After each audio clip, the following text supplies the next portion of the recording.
इस वीडियो में हम सॉल्व करेंगे संविदा वर्ग 3 शिक्षक भर्ती परीक्षा 2011 व्यापम का गणित का पेपर।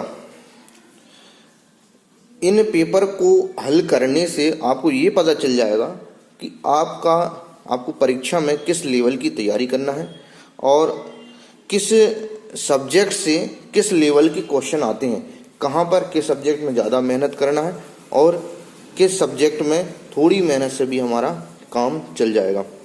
तो हम शुरू करते हैं 2011 का गणित का पेपर। क्वेश्चन नंबर 91,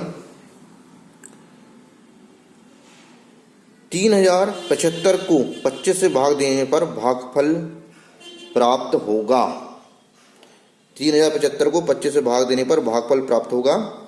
कौन सा भागफल प्राप्त होगा? Answer B. Answer B 123। आप भाग दे के देख लें, आंसर आपको मिल जाएगा। सिंपल है, आगे बढ़ते हैं। क्वेश्चन नंबर नेक्स्ट, 530 गुणित 26 का मान है। आप यदि 530 में 26 का गुणा करेंगे तो आपको आंसर मिल जाएगा 13780। 13780, right. Now going to next question. 110 रुपये व 90 पैसों का योगफल होगा। सिंपल है, दोनों को योग करेंगे तो आंसर आ जाएगा आपका 110 रुपये, 110.90 रुपये। तो आंसर होगा आपका दा। Now going to next. एक त्रिभुज के दो कोण 70 अंश व 45 अंश हैं, तो त्रिभुज के तीसरे कोण का मान ज्ञात कीजिए। सिंपल है, दोनों को जोड़ देंगे, 180 से घटा देंगे, आंसर आपका आ जाएगा, आंसर आ जाएगा आपका दा। Now going to next question. निम्न में से कौन सा न्यून कोण नहीं है? कौन सा न्यून कोण नहीं है? न्यून कोण किसे कहते हैं? 90 एंगल से छोटे कोण को न्यून कोण कहते हैं। जो कोण 90 से कम अंश के, कम एंगल के होते हैं, उनको हम कहते हैं न्यून कोण। तो यहाँ पर क्वेश्चन है आपका, निम्न में से कौन सा न्यून कोण नहीं है? तो आंसर आएगा 95, क्योंकि ये 90 से ज़्यादा है। Now going to next question. यदि किसी संकेंद्री वृत्त की दो त्रिज्याओं की लंबाई r1 अंतः r2 बाह्य हो तो निम्न में से कौन सा संबंध सत्य है? अब देखिए क्या बोल रहे हैं। यदि किसी संकेंद्री वृत्त की, क्या बोल रहे हैं? यदि किसी संकेंद्री वृत्त की दो त्रिज्याओं की लंबाई r1 अंतः और r2 बाह्य हो तो निम्न में से कौन सा संबंध सत्य होगा? संकेंद्री वृत्त किसे कहते हैं? ऐसे वृत्त जिनका केंद्र समान होता है या एक ही केंद्र होता है, उन वृत्त को संकेंद्रीय वृत्त कहते हैं। आप यहाँ पर समझ सकते हैं, देखिए ये दो वृत्त हैं, इनका केंद्र क्या एक ही है। अंदर वाले वृत्त का केंद्र भी वही है और बाहर वाले वृत्त का केंद्र भी वही है। तो क्या कह रहे हैं? r1 क्या है? r1 अंतः त्रिज्या है। r1 क्या है? अंतः त्रिज्या है। और r2 क्या है? ये r2 क्या है? बाह्य त्रिज्या। r2 बाह्य त्रिज्या। अब बताइए, ऑब्वियसली इसमें छोटा कौन होगा, बड़ा कौन होगा? तो r1 छोटा होगा r2 से। तो छोटे को कैसे शो करते हैं? छोटे के लिए हम क्या करते हैं? छोटे के लिए हम इस तरह के साइन लगाते हैं और बड़े के लिए इस तरीके से लगाते हैं। तो r1 छोटा है, r1 छोटा है r2 से, राइट। तो हमारा आंसर क्या होगा? सा। Okay, now going to next question.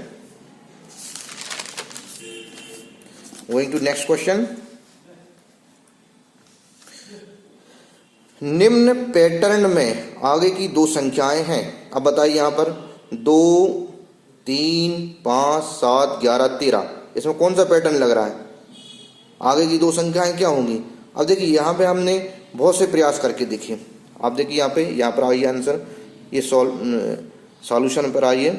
यहाँ पे हमने देखा कि ये 2 से 3 1 बढ़ा, फिर 3 से 5 2 बढ़ा, लेकिन फिर 5 से 7 फिर 2 बढ़ गया, फिर 7 से 11 फिर 3 बढ़ गया, माने ये सिस्टम नहीं जम रहा। फिर हमने देखा कि 2 और 5 3 बढ़ा, 5 और 11 4 बढ़ा, तो लगा कि अपन लग ऐसा रहा है जैसे कि 1 1 बढ़ रहा है। फिर 11 से तो वो सिस्टम नहीं जम रहा। तो सिंपल सी बात है, जब कुछ समझ में ना आए तो फिर हमें देखना पड़ेगा कि क्या ये किस टाइप के नंबर हैं। आप देखिए यहाँ पर 2 3 5 7 11 13 ये प्राइम नंबर हैं, प्राइम नंबर है। तो आंसर में क्या आएगा? Prime number. प्राइम नंबर किसे कहते हैं? अभाज्य संख्याएं। प्राइम नंबर किसे कहते हैं? अभाज्य संख्याएं। यहाँ पर प्राइम नंबर या अभाज्य संख्या की सीरीज चल रही है। आप यहाँ पर देखेंगे तो अभाज्य संख्या की सीरीज चल रही है, मतलब ऐसी संख्याएं जो कि स्वयं से या एक के अलावा, स्वयं से या एक के अलावा किसी और संख्या से विभाजित नहीं होती, वो प्राइम नंबर या अभाज्य संख्याएं कहलाती हैं। राइट? वह संख्या जो स्वयं या एक के अतिरिक्त किसी और संख्या से डिवाइड ना हो, वो अभाज्य संख्या कहलाती, प्राइम नंबर कहलाती। तो यहाँ पर आप ऑप्शन पे देखिए 12 14 ये डिवाइड हो जा रहे हैं, 2 से डिवाइड हो जा रहे हैं। 15 17 तो अभाज्य है, 17 अभाज्य है, लेकिन 15 3 से डिवाइड हो जा रही है। यहाँ पर 13 तो अभाज्य है, लेकिन 15 जो है वो डिवाइड हो जा रही है। तो आंसर क्या आएगा? 17 19 स्वयं से या एक के अलावा किसी और संख्या से डिवाइड नहीं हो रही है, अभाज्य संख्याएं हैं दोनों। राइट? तो यहाँ पर आंसर होगा आपका क्या?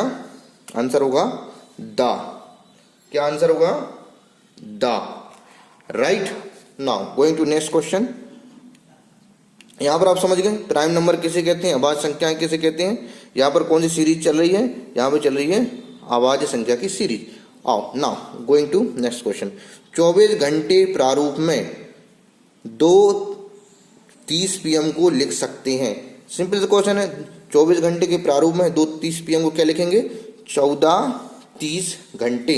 क्या लिखेंगे? 14:30 घंटे। आंसर इज दैट 14:30 घंटे। Now going to next question. 50 gram 80 milligram को मिलीग्राम पर बदलने पर होगा। 50 ग्राम 80 मिलीग्राम को यदि हम कंप्लीटली मिलीग्राम में बदलेंगे तो कितना मिलीग्राम हो जाएगा? तो हमें पहले ये देखना पड़ेगा 1 ग्राम में कितने मिलीग्राम होते हैं। तो 1 ग्राम में 1000 मिलीग्राम होते हैं। 1 ग्राम में 1000 मिलीग्राम होते हैं। यहाँ हम देख सकते हैं 1 ग्राम में 1000 मिलीग्राम होते हैं। तो 50 ग्राम में कितने हो जाएंगे? 50,000 मिलीग्राम। और 50,000 और आपका 80 मिलीग्राम, ये दोनों को जोड़ेंगे 50,000 मिलीग्राम प्लस 80 मिलीग्राम तो हो जाएगा 50,080 मिलीग्राम। तो आपका आंसर क्या होगा? यहाँ पर आपका आंसर क्या होगा? 50,080 milligram. That is the answer, 50,080 milligram. Now going to next question. यदि एक वृत्त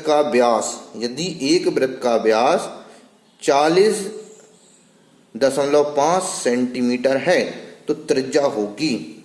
सिंपल सी बात है। एक वृत्त का व्यास 40.5 सेंटीमीटर है तो त्रिज्या होगी। क्या होगी त्रिज्या?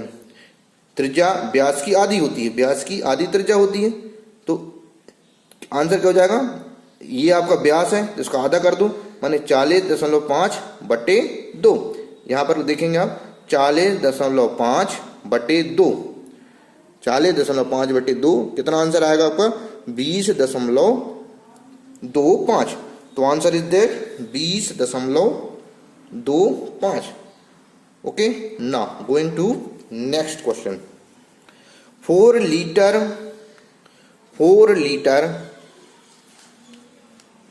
450 मिलीलीटर में कितने मिलीलीटर होंगे? सिंपल सी बात पूछ रहे हैं वो। 4 लीटर 450 मिलीलीटर में कितने मिलीलीटर होंगे? तो यहाँ पे हमको क्या करना पड़ेगा?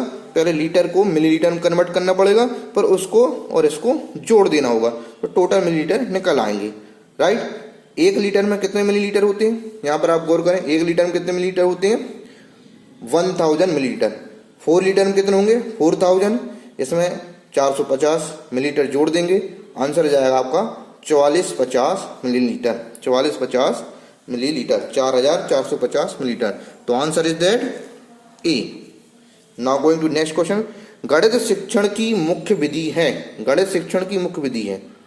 अब ये आपका मैथमेटिक्स पेडागोजी आ गया, पेडागोजी आ गया, मैथमेटिक्स गणित का शिक्षण शास्त्र आ गया।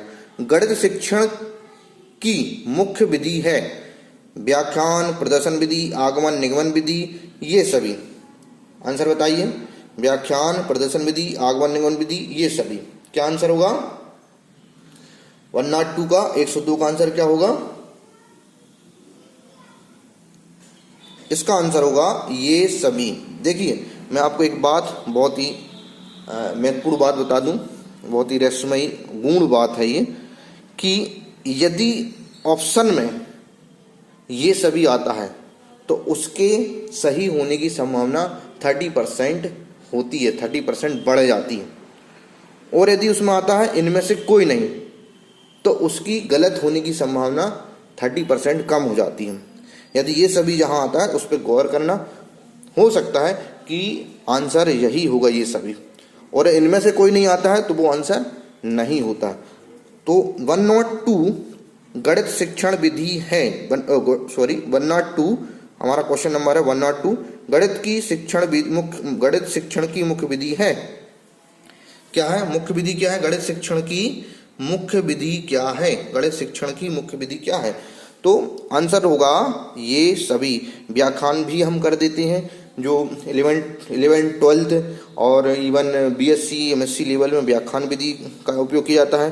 प्रदर्शन विधि तो है ही, क्योंकि बोर्ड में हम सॉल्व कराते हैं और कॉपी में सॉल्व करते हैं, प्रदर्शन एक प्रकार से होता है। आगमन और निगमन विधि तो है ही, और इसके बाद आंसर आएगा इसमें ये सभी, ये सभी। 102 का आंसर है ये सभी। Now going to next question, right. Next question है हमारा, निम्न में से तर्क प्रधान विधि है। तर्क प्रधान विधि कौन सी है? देखिए, खोज विधि, आगमन विधि, व्याख्यान विधि, विश्लेषण विधि। तर्क प्रधान विधि है, तर्क प्रधान विधि है। आंसर होगा विश्लेषण विधि तर्क प्रधान विधि है। विश्लेषण विधि जो है तर्क प्रधान विधि है। तर्क, पहले विश्लेषण किया जाता है फिर नियम पर पहुंचा जाता है, पहले तर्क दिया जाता है फिर नियम पर पहुंचा जाता है, इसलिए विश्लेषण जो है वो तर्क प्रधान विधि है। पहले हम विश्लेषण करते हैं, उसके बाद फिर उसके निष्कर्ष पे पहुंचते हैं, उसके बाद फिर हम उसके रिजल्ट पे पहुंचते हैं। तो मतलब विश्लेषण करते हैं मतलब तर्क देते हैं, और इसलिए ये तर्क प्रधान विधि। खोज विधि में तो हम खोज वगैरह करते हैं, राइट। आगमन विधि टोटली डिफरेंट है। व्याख्यान विधि में व्याख्यान कर देते हैं, लेकिन विश्लेषण में हम किसी भी चीज़ को डिटेलिंग करते हैं। तो विश्लेषण विधि जो है वो तर्क प्रधान विधि है।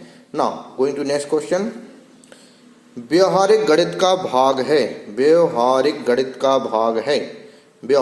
भाग है, बताइए क्या है? ऑप्शन ए संख्याओं का हिसाब लगाना, ऑप्शन बी जोड़ व बाकी करना, ऑप्शन सी समीकरणों को हल करना, ऑप्शन डी बैंकों की कार्यप्रणाली की जांच करना।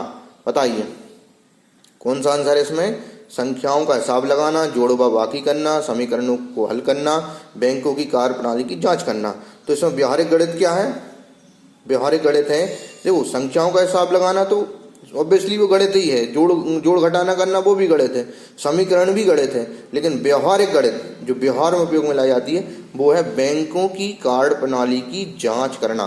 तो answer is that D, option answer is that D.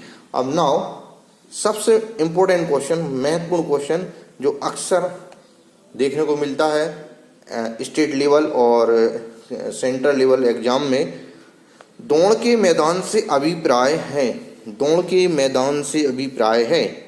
Option A शिक्षाक्रम, option B पाठ्यक्रम, ऑप्शन सी शिक्षाक्रम एवं पाठ्यक्रम, और ऑप्शन डी इनमें से कोई नहीं।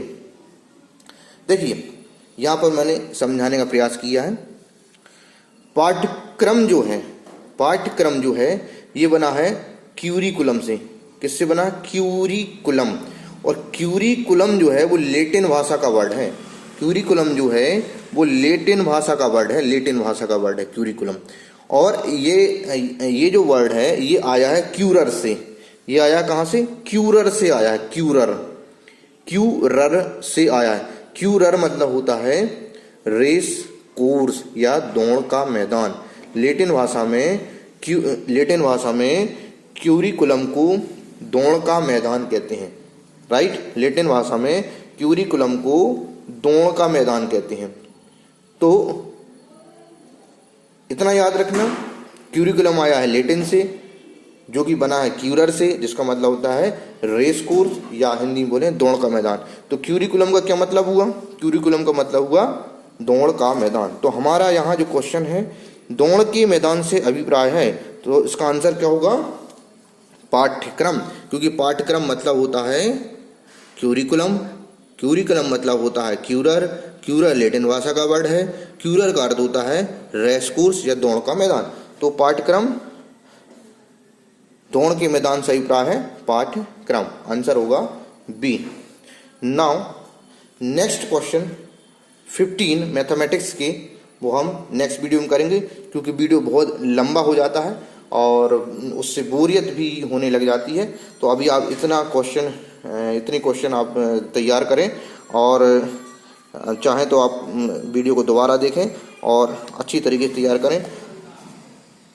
पुराने पेपर को सॉल्व करने से ये फ़ायदा होता है कि हमें पता चल जाता है कि लेवल क्या रहेगा, और दूसरा हमें ये भी पता चल जाता है कि क्वेश्चन कैसे आएंगे, किस सब्जेक्ट से, किस टॉपिक से सबसे ज़्यादा क्वेश्चन आ रहे हैं, और हो सकता है इनमें से कुछ क्वेश्चन दोबारा पूछे जाएं। तो आई होप आपको वीडियो पसंद आया होगा, आपको समझ में आया होगा। हम मिलते हैं नेक्स्ट वीडियो में गणित के नेक्स्ट 15 क्वेश्चन के साथ। यदि आपने अभी तक सब्सक्राइब नहीं किया है तो सब्सक्राइब कर लें, लाइक शेयर करें, और ताकि दूसरे आपके जो साथी हैं उनको भी इस वीडियो का फ़ायदा मिल सके। तो मिलते हैं नेक्स्ट वीडियो में। Bye bye, take care.